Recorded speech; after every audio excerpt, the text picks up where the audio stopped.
నమస్తే, welcome to gossips garage. This is Sumitra. లెక్కలన్నీ బయటకు వస్తున్నాయి, తప్పులేవో తేలుతున్నాయి. అక్రమాలు జరిగాయా? అడ్డగోలు పనులు చేశారా? వ్యవస్థల్ని నాశనం చేశారా? అధికారుల్ని మేనేజ్ చేశారా? ఏదైనా సరే మొత్తం బయటపడాల్సిందే, జాతకాలన్నీ తేల్చాల్సిందే. ఇది చంద్రబాబు ప్రభుత్వం స్ట్రాటజీ. 14 ఏళ్లు సీఎంగా పనిచేసిన చంద్రబాబుకు శ్వేతపత్రాలు విడుదల కొత్తేమీ కాదు. కానీ ఆయన ఎందుకు ఈ వైట్ పేపర్లను రిలీజ్ చేస్తారనేది అతి కొద్ది మందికి మాత్రమే తెలుసు. శ్వేతపత్రాలతో చంద్రబాబు ఏం చేస్తారు? అసలు వైట్ పేపర్ వెనుక అసలు ఉద్దేశం ఏంటో ఇప్పుడు చూద్దాం. రాజకీయం అంటే ఓ స్ట్రాటజీ, రాజకీయం అంటే ఓ విధానం. ఎదుటివారి తప్పులను ఎత్తి చూపడం, భవిష్యత్లో వారిని కంట్రోల్ చేయడానికి స్కెచ్ వేయడము రాజకీయంలో భాగమే. ఇప్పుడు ఏపీ సీఎం చంద్రబాబు ఇదే స్ట్రాటజీని అమలు చేస్తున్నారు. పక్కా స్కెచ్ ప్రకారం మాజీ సీఎం జగన్ హయాంలో జరిగిన తప్పులన్నీ ఆధారాలతో సహా బయటకు తీస్తున్నారు. ఇలా ఎందుకు చేస్తున్నారనేది చాలా మందికి అంతుబట్టని విషయం. కానీ చంద్రబాబు మార్క్ పాలిటిక్స్ తెలిసిన వారు బాబు బాగా ఇరికించేస్తున్నారని చెబుతున్నారు.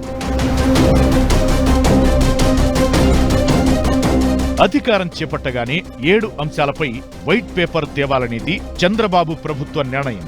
ఇప్పటికే పోలవరం ప్రాజెక్ట్, అమరావతి, విద్యుత్ రంగాలపై వైట్ పేపర్లను రిలీజ్ చేశారు. ఇప్పుడు ఆర్థిక శాఖపైన శ్వేతపత్రం విడుదల చేయాలని ముహూర్తం నిర్ణయించారు. రాష్ట్ర ఆర్థిక వ్యవస్థ ఎలా ఉందన్న విషయం ప్రజలకు తెలియజేయాలనేది చంద్రబాబు వ్యూహం.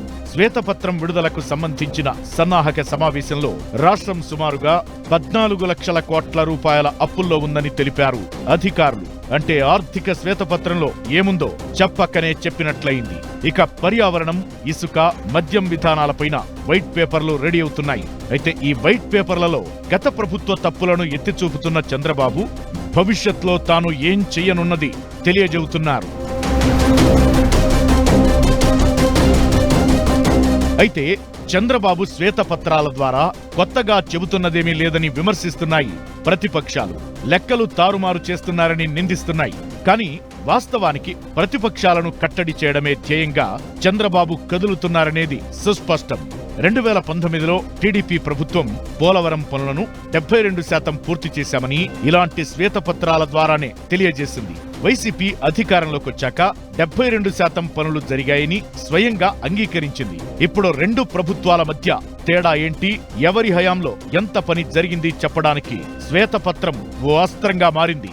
2019కి ముందు చంద్రబాబు హయాంలో జరిగిన పనులు, ఆ తరువాత 5 ఏళ్లు చేసిన పనుల్లో తేడాను శ్వేతపత్రాల్లో తెలియజేయడం ద్వారా మరో 5 ఏళ్ల వరకు ప్రతిపక్షాన్ని ఆత్మరక్షణలోకి నెట్టేయడమే చంద్రబాబు ప్లాన్. ఒక్క పోలవరమే కాదు, అమరావతి విషయంలోనూ తాజాగా సిద్ధం చేస్తున్న ఆర్థిక శ్వేతపత్రం పైన ఇదే స్ట్రాటజీతో ముందుకెళ్తున్నారు చంద్రబాబు.